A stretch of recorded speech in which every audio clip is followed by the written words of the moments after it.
Please.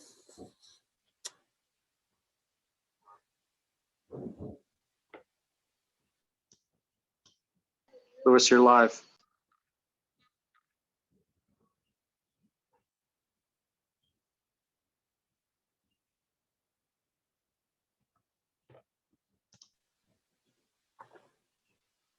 There's no picture of you.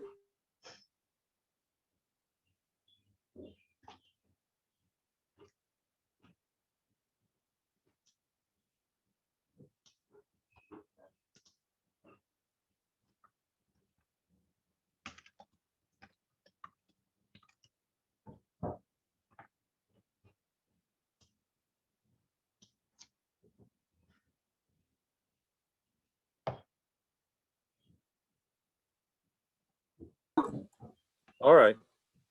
Good evening, ladies and gentlemen. This is Louis Frumkes, your host. Before I introduce Maaza Mengiste, tonight's speaker, I want to remind you that next month in June,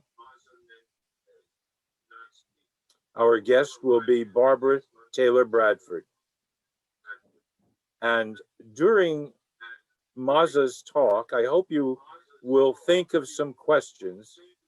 And after she is done, my assistant, Claudette, will read some of the questions aloud, and Maaza will.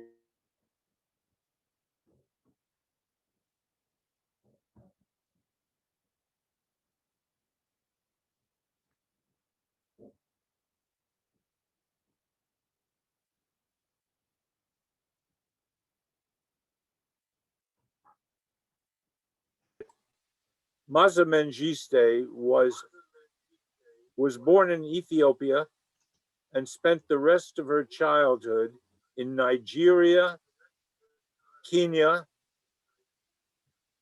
and ultimately the United States. She is generally thought to be one of our most brilliant and original young writers. She studied in Italy as a Fulbright scholar, earned her MFA in creative writing from New York University. In 2020, her novel, The Shadow King, was shortlisted for the Booker Prize.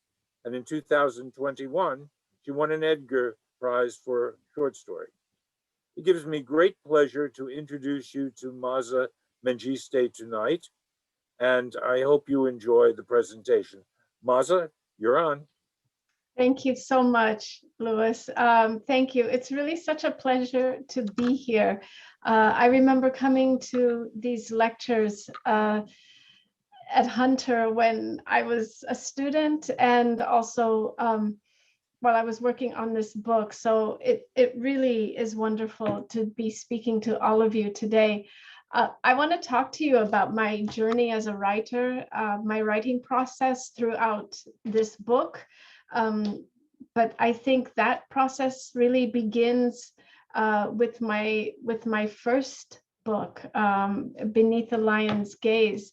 As Louis mentioned, I went to graduate school in New York City, and it was during graduate school that I was working on Beneath the Lion's Gaze, which was set in 1974 in Ethiopia during a Marxist-backed revolution. It was something that I had an immediate experience with. I was a child, a really young child, when the revolution broke out. And I had memories of my childhood that people didn't want to talk about in my family. I kept them with me, and those were things that I carried into every new place that I lived. And when I got to the United States, I was old enough at that point to try to make sense of what I remembered and why things were happening in Addis Ababa, why I could sense, even as a child, that people were very afraid. But again, when I asked my family questions, I was often met with resistance. No one wanted to talk. No one claimed to have any memories of anything. So I started reading everything I could find on Ethiopian history. And this is really where I think my first steps as a writer began, before I even knew what that meant, to be a writer. I started reading as much as I could on Ethiopian history. I started reading as much as I could on what was going on during the revolution, which meant that I was looking at a lot of political science books, a lot of history texts, a lot of academic texts, and trying to piece together from that what was happening in my own home, in my own neighborhood, within my own memories. What I discovered during that time was that there really was not a lot of fiction written about the Ethiopian Revolution.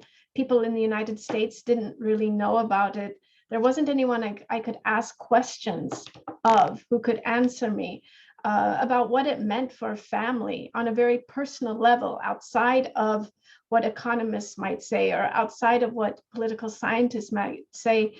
No one could talk to me or would talk to me about the very personal, intimate details of what happened in Ethiopia in the 70s. So I started reading fiction that was set during the Communist Revolution. I started reading fiction set during the Vietnam War. I started reading fiction that talked about the Cuban Revolution, about the dirty wars in Argentina, about what was happening in Iran, trying to fill the gaps in my memory with other people's accounts, and finding some striking similarities. And that was starting to tell me something about fiction. That was, without realizing necessarily, I was finding that fiction was answering these very concrete questions I had about history, about intimate history, about family and familial tensions in moments like that. And this is, I think, where I started to think about, could I really write a book set in Ethiopia in 1974 based on some of my own memories, because I know that there are now these other writers who have been doing that. When I applied to grad school and came to New York, and then Maaza Mengiste's book was released, and I cannot tell you how inspirational that was to see another Ethiopian writing a story that I could understand. It took a few years to write that first book. And then I started learning Italian because I had in my head that I wanted to begin writing a book about Mussolini's invasion of Ethiopia in 1935. So I wanted to do my own research. I wanted to talk to Italians. I wanted to get a better understanding of the culture. So I did that and moved to Rome soon after my first book was published, thinking that, hey, I wrote one book, I can probably do another one, just the same way I did the first one, do a lot of reading and then start putting things together. But I didn't have memory to fall back on with that book. What I did discover was that soldiers brought their cameras to war. They had memories, and I wanted to make use of those memories. Things they brought back with them. They were visual narratives. I knew that Mussolini had sent, before the invasion in 1935, before he attempted to colonize Ethiopia, he had sent photojournalists into the country, and they brought back photographs of Ethiopia and East Africans that justified this invasion, this colonial attempt. So Ethiopians were often depicted, East Africans were often depicted as backwards, as quote unquote primitive, as uncivilized. There were photographs that went through into newspapers that would talk about how Ethiopians really needed to be modernized, and they needed Italy, and Italy was actually doing Ethiopians a favor by coming into the country to colonize it. So there were people enlisting, men were enlisting, the country was supporting this invasion. They thought of it as a benevolent mission. When I was first looking at photographs, I was finding them in antique stores. I was finding them in street markets. I would find the photographs in many different places across Italy. And I was starting to see that the photographs that were taken, and I will share with you some of the images that I found. The photographs that were brought back home, if you can see this, often told a side of this story that was very different from, told a side of the story that was very different from what I knew of the war from the Ethiopian side. In Ethiopia, the story that I had been told was that Ethiopians were a poorly equipped, not trained in modern warfare. This was an army that was basically made up of farmers, peasants. They were rising up against a European power. And at that time, Italy had one of the most advanced military powers in Europe. They had perfected air warfare in Libya in the 20s and 30s. They were ready for Ethiopia. They knew what they would do with mustard gas and all the artillery. I was told on the Ethiopian side that this was a battle between a David and a Goliath. And after 5 years of determination and defiance and courage on the part of Ethiopians, they defeated Italy. The war had been brutal, but Ethiopians never gave up. They were determined. So you can imagine, as a child, I grew up with images of Ethiopians as constantly running against bullets and artillery and tanks, and always coming out victorious, never really getting hit, never getting tired, never getting killed, never getting captured. That was that side of the story.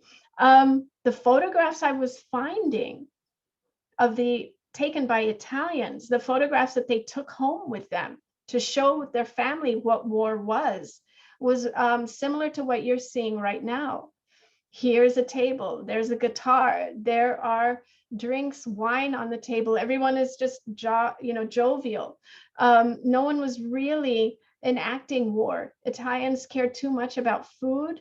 They cared too much about good wine. They cared too much about music and having a good time to really be as brutal as the British or the Belgians or the French in Africa. The war was not that bad. But I realized that I soon started coming across these photographs that were telling a different kind of story, in fact, about war. Italians understood that they were crafting an image of manhood, of masculinity, of what it means to be in power, what it means to be in charge through the photographs that they were taking. There was another side to this war, and that was a war of conquest. It was a war of power.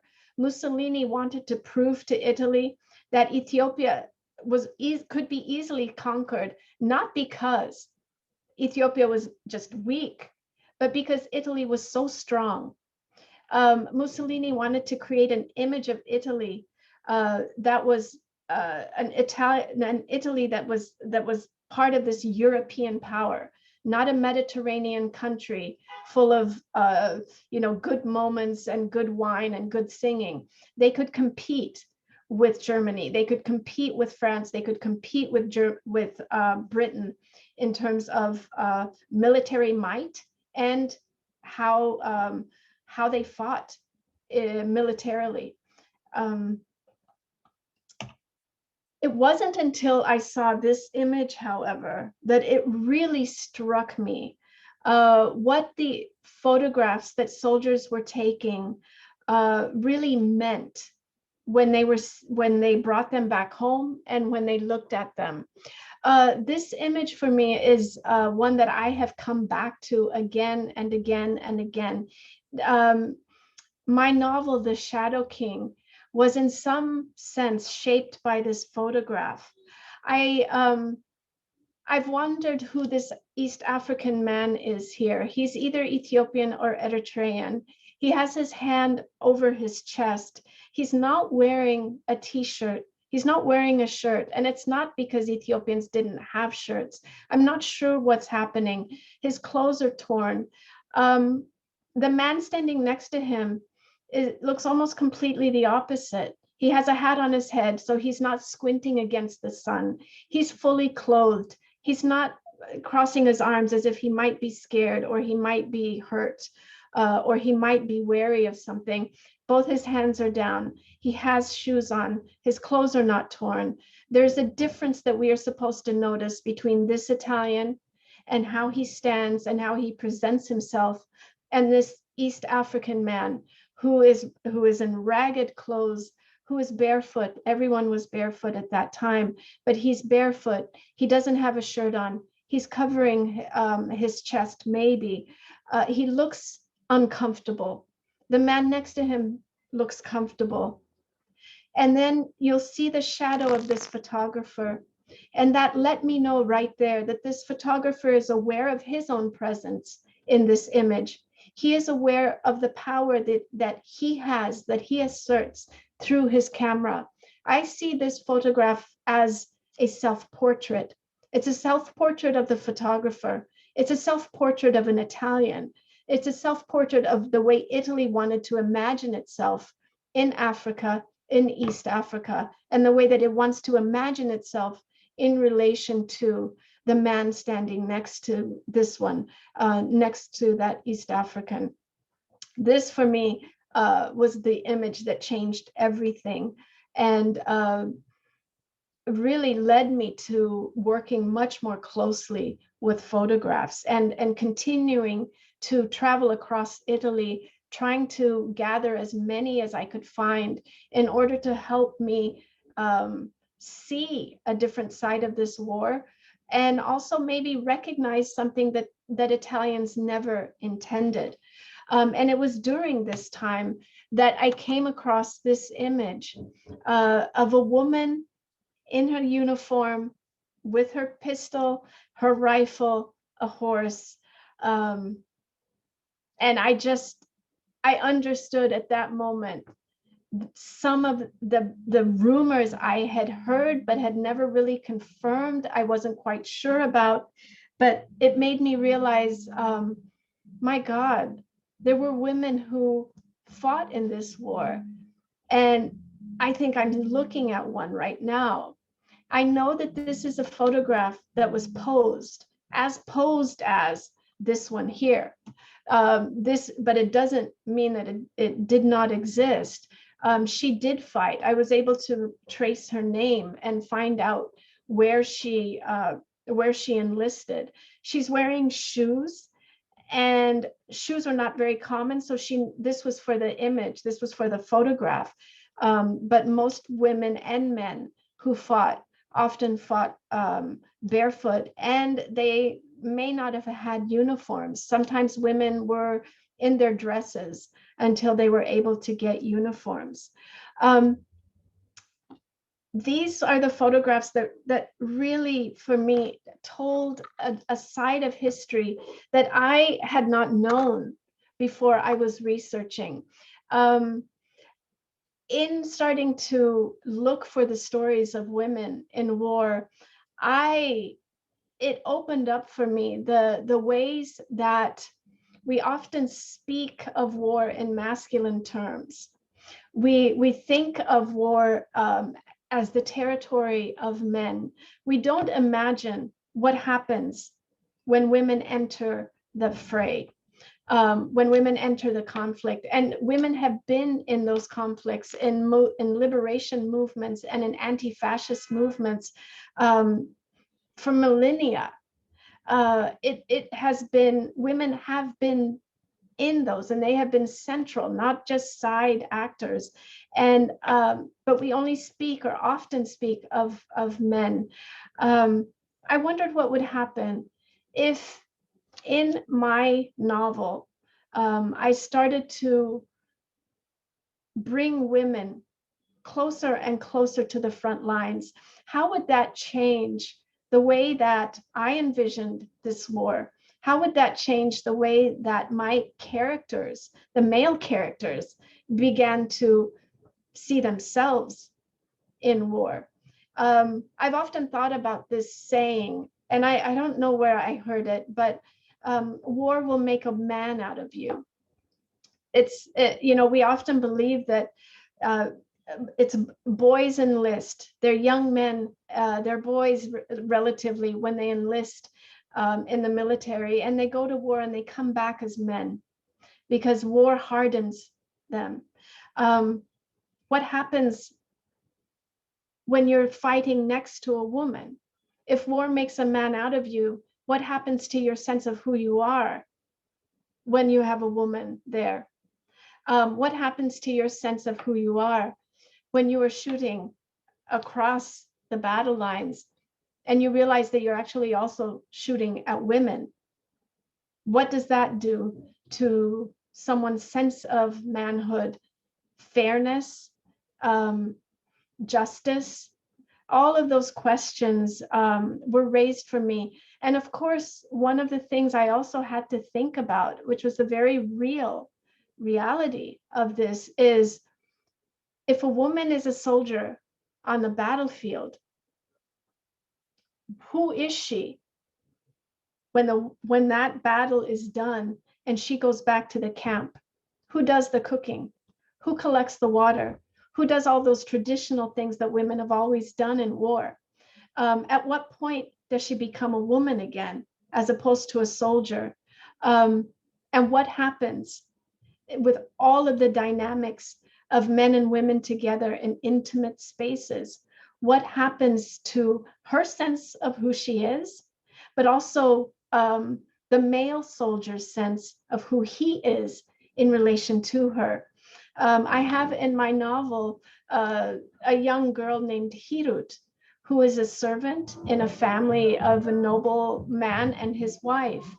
When war breaks out, the nobleman's wife says that she wants to fight with the men, and her name is Aster.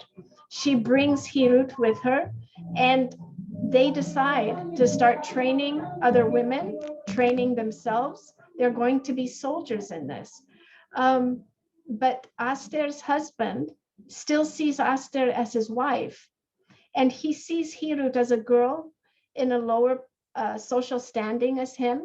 He is the nobleman, she is his servant, and he can do whatever he wants to her. He doesn't see her as a soldier. He sees her as who she was in his home, a servant.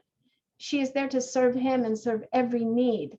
When he starts to violate her, when he starts to assault her, Hirut begins to wonder, who is the real enemy here? Is it the Italians? Or is it this man who is trying to assault me? Am I protecting my body, or am I protecting my country? Is a country worth as much as my body? Is a girl worth as much as a country? Who am I fighting for? If he is supposed to be my compatriot, and yet he's the one assaulting me, who is the enemy? And how do I get rid of the enemy? Those are all the questions that come up in the book between the women. But I also wanted to tell the story from the side of the Italians. And this was maybe one of the more challenging things for me. I wanted to break away from stereotype. I wanted to move away from my initial feelings of anger because the more I started finding out in my research about what happened during this war, the more I discovered stories about the use of poison gas, the just rampant killings that were happening, the massacres, the angrier I became. Initially in the first draft of this book, I was angry and I wanted to show the brutality of this war and what Italians did. And then what ended up happening was that that draft, the characters were absolutely wooden. They were moving through historical events, but they were not complicated. They had no depth. They were a series of actions connected by dates, but they were not human. And I realized that I needed to find a way into these Italian characters. And that came from speaking to some of my Italian friends. It came from an encounter I had not long ago. It was not long into the writing of this, with a very old man I met in Florence. His hands were shaking. He was really elderly, and he came up to me at an event. And after my event where I had talked about this book, I was in the process of writing it at that time. He waited for me and then asked if he could speak to me. And he pulled out an announcement from a newspaper, the Florence newspaper, and it had to be, I think, 1936. And he unfolded it. It was old and creased. And it was his father's death announcement. His father had died in Ethiopia. And he didn't do very much except just unfold and flatten the paper. And he said, "This is my father. He's buried in your country. And here is the place. And do you know the place?" He said, "I was just a baby." And that hit me because I realized then that these men were loved. These men that I was so angry with were loved, and they loved people. And I needed to render that as much as anything else, because conflict is complicated. And there were people who were capable of compassion and love, who were also doing things that were absolutely brutal. How do you convey that in a character? Because that's what it is. That's the reality. That's what humanity is. This is what war is. My conversation with this man sent me back to my desk, and including those pictures that I showed you, changed the book completely. I did a major revision, got rid of the first draft completely, started again, and began to complicate these characters, began to put women more central into the story, began to write from an Italian perspective, and worked with one of my characters who became a photographer, Ettore, who was Italian, but was also Jewish. And through him, I was able to talk about some of the complicated positions that soldiers found themselves in. People like Ettore, who is Italian and Jewish and fighting for a country that he belongs in. But when anti-Semitic laws come in, when Mussolini forms an alliance with Nazi Germany, suddenly Ettore is not Italian anymore. Italians are now calling themselves Aryan, and there's a very clear distinction between segments of the Italian population, and this affected people in the military as well. And I wanted to convey that essence, that sense of somebody's identity, sense of belonging through Ettore. I know I've almost run out of time, and I'm happy to answer questions. I hope that you have a lot of them. I'm going to stop here, and then I can continue talking based on the questions that people have.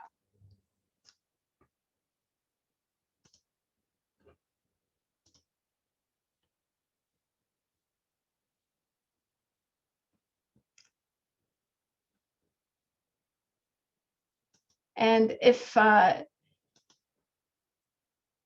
let me see. I wonder if any writing students would have questions. Hi. Hi. Hi, Maaza. Thank you so Hi. much. Thanks. Hello, everyone. I'm Claudette. I'm Lewis's assistant for the Frumkes Center. Lewis, if you could turn on your camera, feel free to.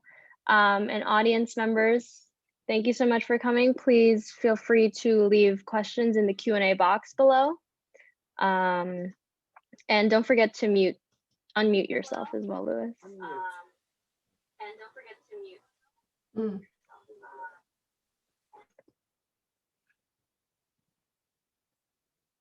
Oh, I think he's frozen. Okay.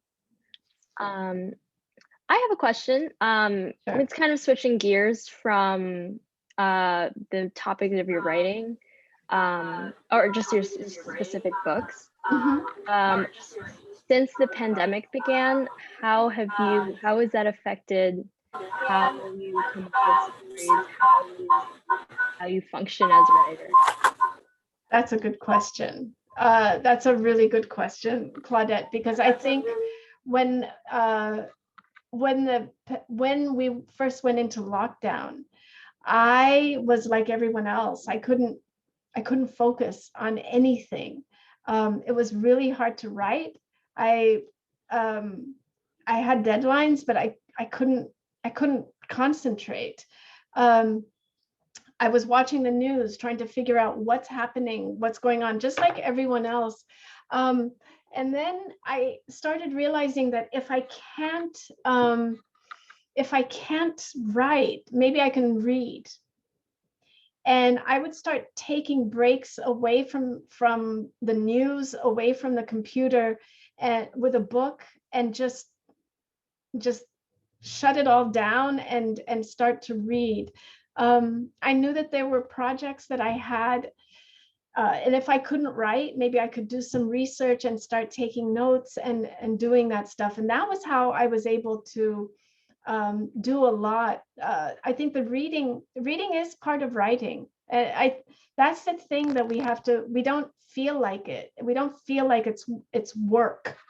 But it is the work of writing as well. And I took advantage of it and tried to read as much as I could, things that I may not have a chance to read when, if we weren't in lockdown. I did that. And slowly the writing started coming back, the focus started coming back. But now that everything is on Zoom, it feels like I'm working a lot more than before, because it's so much easier just to sit at your computer and get online. And we're also teaching online and learning online and talking to friends online. So it's a balancing act now. Great, thank you. No one, yeah, there's nothing here. Okay. I could talk about, sometimes people ask about revision. Oh, there's a question. Okay. From Melinda Pressler. Okay, thank you, Melinda. Your novel resonated with the fluidity with which history is written and perceived.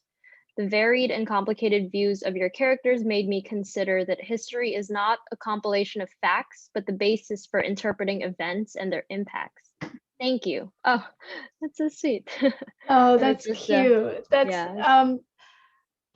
Thank you. I mean, what I can speak to is what I started discovering, which is that history is a series of narratives that's created by human beings. Those human beings are biased, and I wanted the novel to address all of the different ways that history could be interpreted through each of these characters. So I appreciate you saying that very much, Melinda. Thank you. Great. And then we have another question from Joanna Miller. Be done with it. Joanna asks, there were a lot of historical characters in the Shadow King, I think mostly Italian, aside from Haile Selassie. Yeah. Are other Ethiopian characters real? Joanna Miller. Thank you for that. Let me think. No, but characters like them did exist.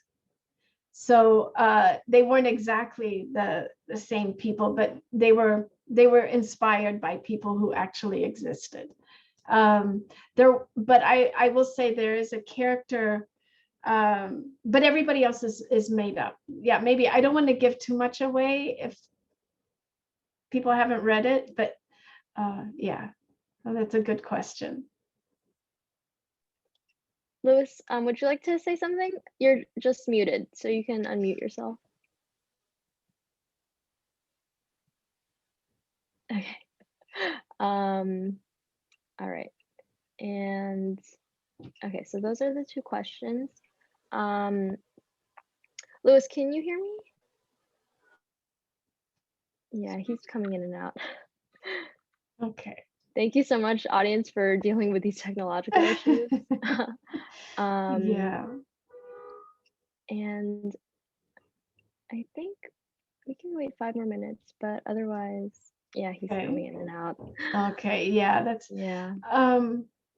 yeah, you know, I think you know, one of the things that I could talk about is the way that history, I wanted to work with history in the book as contested territory.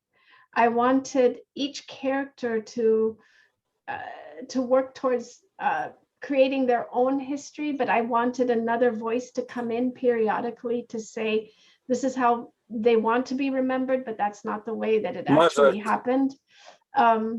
Yeah. Can they hear me? And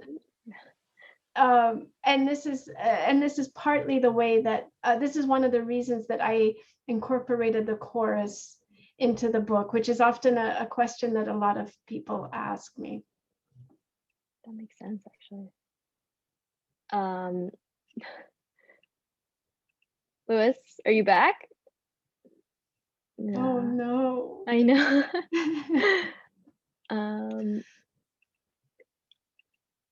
I'll give him 3 minutes. Otherwise, Yeah. we can definitely close out the program. Oh, that's too bad. I know. Yeah. This is the first time it's happened, so hopefully the last It's as well. the weather. And, okay, let's try again. Louis, okay, so you can unmute yourself. There we go. Oh. Okay. Yeah. It's hard. Yeah, it is. Well, if there are no more questions. Can you hear me, Claudette? Yes, Maaza? we can hear you now. Yeah, now we can hear you. Oh, I'm sorry.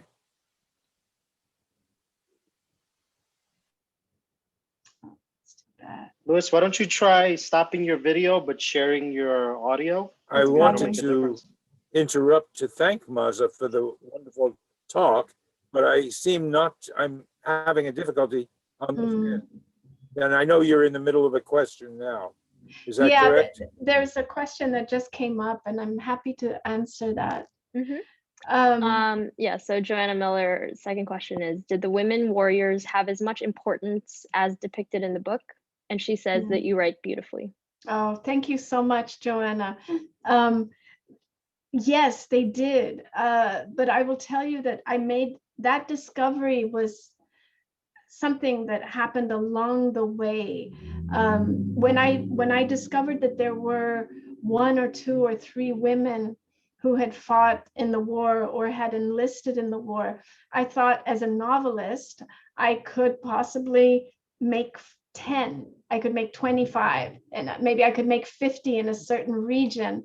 I could play around with that as a novelist. I did that, but then I talked to a historian who has written about this moment and who has written about Ethiopian warfare in this particular moment.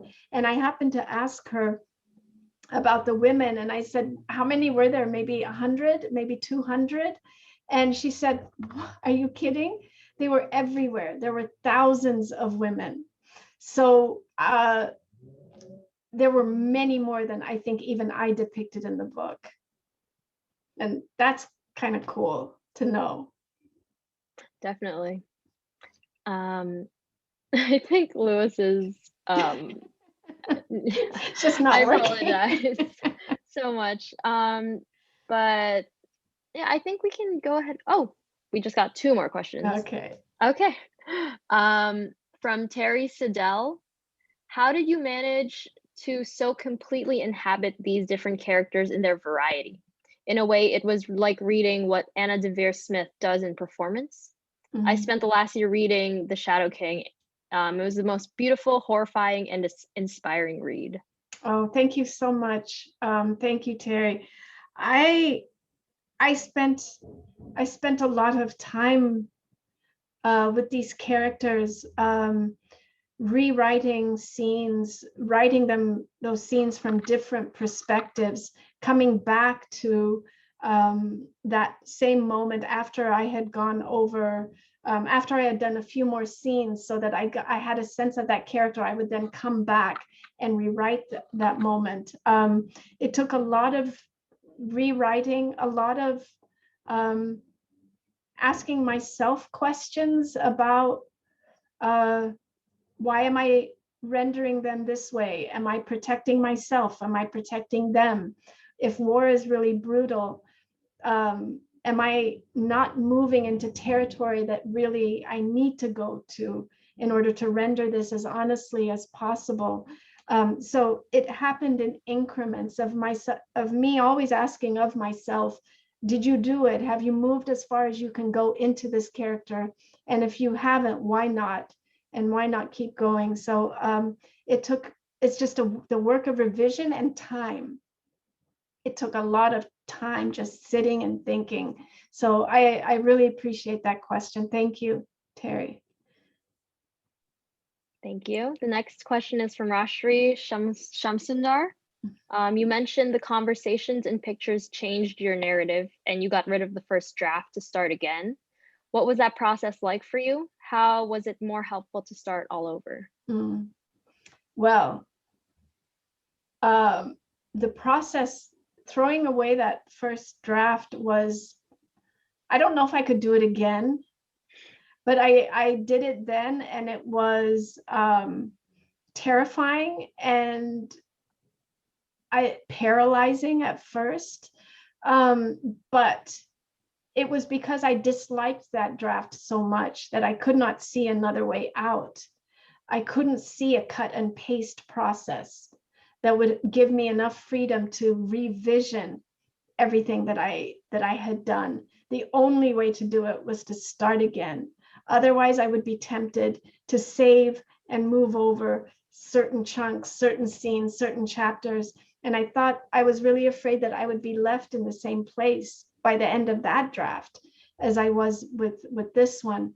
So I started all again, and I gave myself absolute freedom to do whatever I wanted, to add the different voices, to move from one thing to another. And it really freed me to make these imaginative leaps that I don't think I could have done otherwise. That's wonderful. Oh, we have another question from Melinda Pressler. Letters were given a lot of gravitas in your novel. Do you think that letter writing has become a lost art? Oh, absolutely. Yes, I don't know who saves emails the way that people used to save letters. They just, it doesn't have that same weight. You don't see someone's handwriting. You don't see the texture. of what a sentence would look like on the page. I think we're losing it. I hope that we bring it back. And it's funny that question was asked because not long ago, I was given a notebook of paper for letter writing. And so here we go. I'm going to start in 2021. Let's see how long it lasts. I think that the pandemic actually has given the opportunity back to that form. Absolutely. Yeah, Yes. as well. Well, if there's no more questions, thank you so much, Maaza.